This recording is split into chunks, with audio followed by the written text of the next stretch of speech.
28 million children now eligible to get their COVID-19 vaccination, happening all over the country today. Many parents and kids, they've been waiting anxiously for this day. And we are joined now by Dr. Lurie Kociolek of Lurie Children's Hospital to answer some of our questions and concerns as parents here. Dr. Kociolek, thank you for being here.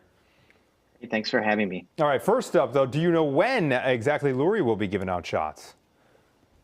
We are scheduling shots for Friday. We have a mass vaccination clinic on the 11th floor of our main hospital Friday, Saturday, and Sunday. Families can sign up at www.luriechildrens.org/vaccine, and it has a easy online scheduling system. Okay, that's where I took my daughter, who is older, went in the last wave. These are littler kids, and I've got one in that age group. I know it's a smaller dose, smaller needles, but what can we expect? How do we get our kids ready and ourselves ready for this? Well, I think the most important thing is to be honest. Shots aren't comfortable, and that's the truth. And telling children it's not going to hurt is probably not their best interest. And so being honest, give them as many choices as they can make, such as what favorite toy do you want to bring? What's a book that you might want to read while you're waiting? These are ways that you can have some normalization of this process and give kids a sense of control over this. I like that.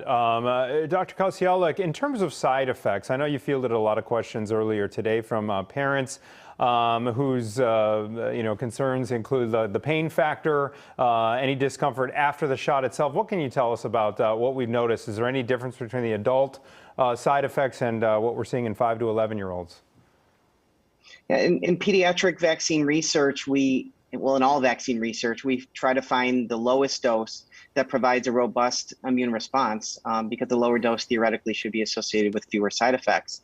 In the pediatric study, they found just that. The dose that's about 70% less than the adult dose provided as much of a boost in antibodies as we saw in young, healthy adults, but with a much lower frequency of side effects. So most children won't have any side effects. The side effects that they do experience will be things that we see with all vaccines: headache, fatigue, some body aches. But things like fever and chills were very, very unusual in the pediatric study.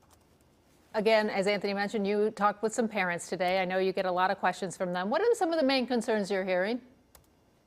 A big concern is long-term side effects. And we have to be honest with families that COVID has only been around for 2 years. Vaccines have only been around for about a year, and the pediatric studies have only been around for a few months. And so it's impossible to say that we know for a fact that there's no long-term side effects.